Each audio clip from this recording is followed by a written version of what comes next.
오늘 민주당에서 나 출마합니다를 선언한 사람이 있습니다. 직접 보고 오시죠. 행정 수도는 이곳 세종시로 완전히 이전하겠습니다. 내란의 상징인 용산을 더 이상 대통령실로 사용할 수 없습니다. 대통령이 반드시 서울에 있어야 할 이유가 없습니다. 대통령실을 이곳 세종시로 옮겨오고 새로운 지방시대를 열어야 합니다. 네, 지금 보시면 김경수 전 지사 세종시청에서 지금 저 출마합니다라고 얘기를 했습니다. 그런데 그냥 출마합니다가 아니라 행정수도 이전을 다시 한번 얘기를 했어요. 행정수도를 세종시로 완전히 이전을 하겠다라고 또 이렇게 얘기를 했습니다. 사실 김경수 전 지사하면 노무현 전 대통령의 마지막 비서관으로 사실 유명한데 이번에 이 행정수도 이전 이슈를 다시 또 들고 나왔어요. 그러니까 본인의 과거부터 지금까지 또 미래까지는 이제 그런 어떤 정치적인 목적이 있는 겁니다. 지방 분권, 네. 지역 균형 발전. 그러니까 메가시티론 해서 이제 경남도지사 했을 때도 여러 가지 그 구상을 했었거든요. 그러니까 이런 연장선이다. 그래서 저는 세종시에서도 잘 출마 지역을 잘 선택했고 그 메시지도 저도 굉장히 시적절하다. 네. 사실은 저도 뭐 대구에 살고 있지만 서울도 물론 힘든 상황도 있지만 그 지역에서는 굉장히 지금 청년들도 빠져나가고 경제도 GRDP라고 해서 대구도 그렇고 광주도 그렇고 수십 년간 계속 마이너스 꼴찌거든요. 그래서 이런 부분에 있어서 이제는 선택이 아니고 필수적인 부분이 있기 때문에 단순히 뭐 행정 수도가 아니고요. 진역 국토 균형 발전에 대한 실질적인 정책이 이제는 필수적으로 나와야 되는 것이고 저런 부분은 김경수 후보뿐만 아니라 뭐 사실은 뭐 국민의힘도 그렇고 민주당도 아마 대선 후보가 경쟁하면서도 또 후보가 됐을 때도 아마 경쟁적으로도 정책적으로 네. 메시지를 낼 것 같습니다. 그러니까 지금 말씀은 행정수도 이전이라는 어떤 지방 분권이라는 이 이슈를 노무현 전 대통령 때 그거를 그대로 쭉 갖고 와서 본인이 이루겠다라는 그런 취지의 의지 아니겠느냐. 그만큼 또 중요한 사안이다라고 지금 말씀을 하셨어요. 근데 김경수 전 지사의 출마 선언으로 이제 이 민주당의 후보군 좀 같이 볼까요? 네, 민주당 후보군 앞서서 출마를 선언했었던 사람이 김두관 의원, 김동연 지사 그리고 뭐 이재명 대표 있었고요.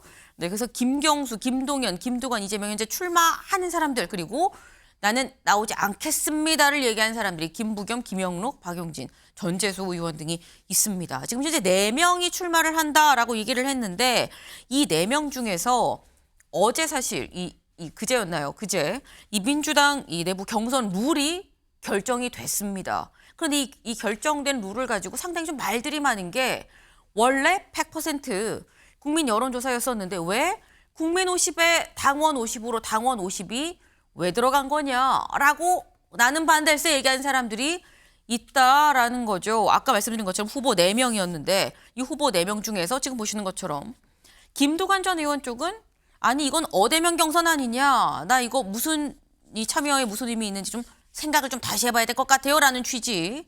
김동연 지사 이거 나 들러리 경선으로 가고 있는 거 아닌지 모르겠어요. 절차에 있어서 어떠한 협의도 없었습니다. 라고 얘기를 했습니다. 그런데 김경수 전 지사는 당 결정 따르겠습니다. 다만 좀 아쉬운 감이 있네요. 라고 이렇게 지금 얘기를 했습니다. 이거는 서 의원님. 그렇죠. 그 후보자들마다 불만이 있을 수도 있고요. 네. 그러나 사실 후보들하고 사전에 협의해서 룰을 결정하지는 않거든요. 그 이제 구성할 수 있는 어떤 그 위원회가 있기 때문에 50대 50 경선 룰에 대해서는 저는 뭐 100%다 만족할 수는 없지만 그 실질적인 저렇게 하는 배경은 있을 수 있습니다. 왜냐하면 저희는 뭐 100% 오픈 프라이머리는 아니거든요. 네. 국민 참여 경선이라고 해서 그 참여를 이렇게 어떻게 보면 설득도 시킬 수 있고 그래서 사전에 적극적으로 오셔서 편하게 말씀드리면 국민의힘이든 누구든 오셔서 할 수 있는데 이게 역선택의 문제도 있는 것이고요. 더 중요한 것은 사실 무당층 관련해서 부동층까지도 포함해서 적극적으로 행사할 수 있는 환경은 아니다. 그러면 여론을 좀 더 확인할 수 있는 것은 저는 여론조사가 지금 무당층에게도 이제 100만 명을 이제 여론조사하겠다는 것이거든요. 네. 그러면 우리가 그 당원이 100만 명입니다. 그러면 1대1을 했기 때문에 저는 균형적인 경선 룰이라고 보는 것이고 이것은 뭐 좀 그렇지만 어느 특정한 후보에게 유리한 룰은 아니다라고 말씀드릴 수 있겠습니다. 네. 특정 후보한테 좀 유리한 룰이 아니다. 그리고 이게 사실 역선택이나 이런 부분이 있기 때문에 네. 당원 얘기가 좀 들어가는 게 맞는 거 아니겠느냐는 말씀하셨어요. 특정 후보에 굉장히 유리하죠. 제가 볼 때는 이제 권리당원 이른바 개딸들 네. 1,000원의 당비를 내면 이제 쉽게 당원들이 되는 구조로 바뀌지 않았습니까? 전 이재명 전 대표 이분에 대해서 좀 아쉬운 게 뭐냐면 배포가 크지 못한 것 같아요. 좀 속이 좁고 뭔가 조급함이 있는 것 같습니다. 왜냐? 2017년도에 국민의힘 경선 8년 전 탄핵 이후에 했을 때 국민의힘이 아니라 민주당 경선 때 네. 이미 그때 국민 경선이 있었습니다. 그때 성남시장으로서의 어떤 존재감이 그리 크지 않았지만 결국 3위를 했거든요. 20%의 득표를 얻게 됐는데 그때 본인은 이득을 받습니다. 국민 경선이라는 걸 통해서 그때 손가락 혁명군이라는 그런 어떤 지지세가 강한 분들이 있었거든요.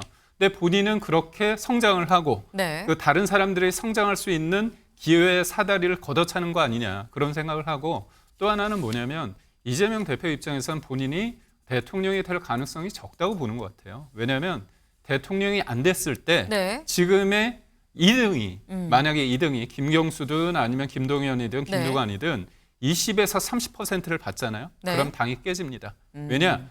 이 이재명 대표는 사법 리스크를 현실화돼서 재판을 받아야 됩니다. 대통령이 떨어지면 그때 그 공간을 차지할 수 있는 사람이 요번에 2등한 사람인데 네. 요번에 확 해가지고 한 5%나 10%만 받게 됐을 때는 기회가 없습니다. 하지만 20, 30%의 유의미한 득표를 하게 된다면 이 사람들이 다음에 당권도 잡을 수 있고 지방선거에 있어서의 네. 공천권도 행사할 수 있거든요. 그런 기회를, 그런 공간을, 그런 틈을 보이지 않기 위해서 이런 어떤 결정을 한 게 아닌가 싶습니다. 네. 김경수 전 지사는 할 생각이 없는 거 아니냐라는 말씀하셨어요. 아닙니다. 근데 이제 이재명 후보는 이제는 후보일 뿐입니다. 당대표도 아니고요. 네. 이분이 뭐 지금 대세라고 해가지고 본인이 경선 룰을 나는 예를 들어 본인이 대세이기 때문에 이렇게 했었기 때문에 월권이고요. 이게 반헌법적 행위거든요. 후보는 룰에 따른다고 했기 때문에 이재명 대표도 어떤 룰에 따른다는 것이고 냉정하게 경선인단 했을 때는 이재명 대표에게 더 유리할 수 있습니다. 왜냐하면 외곽 조직도 있고 국회의원들도 있고 이재명 대표를 따르는 측근들이 외곽 조직들이 경선일단에 이렇게 연락처를 적어서 이렇게 한다는 것은 네. 사실은 이재명 대표에게 더 유리할 수 있는 것이기 때문에 여론조사 한다는 것은 저는 이재명 대표에게 굳이 유리하다고 보지 않거든요. 김경수 전 지사가 이걸 순수히 납득하는 것도 사실상 지금 정말 대통령이 되고자 하는 생각이 없는 거 아니냐 그랬어요. 그러니까 김경수 지사 같은 경우에는 사실은 경선을 따르겠다면 좀 불만이 있을 수 있죠. 당연히. 네. 그 불만은 사실 노무현 대통령 때부터 시작했던 경선인단에 대한 제도를 바꿨기 때문에 그냥 불만이다. 네. 그리고 나서 크게 있을 때는 뭐 누구의 후보에 유리하다, 유불리를 따지는 것이 룰을 바꾸는 부분에 대한 아쉬움을 표현한 걸로 저는 이해하고 있습니다. 김경수 전 지사라고 좋아서 따르겠다고 했겠느냐. 하지만 어쩔 수 없이 당의 결정이 그냥 따른다고 했을 것이다. 라는 말씀이셨어요. 네. 지금 뭐 경선 룰 갖고 막 말들이 많긴 합니다만 일단 정해졌고 이후에 이제 어떻게 좀 후보들 간에 뭐 숙고한다라고 얘기했던 부분이 입장이 바뀔지 안 바뀔지 이런 부분이 좀 관전 포인트가 될 수 있겠다라는 생각이 좀 듭니다.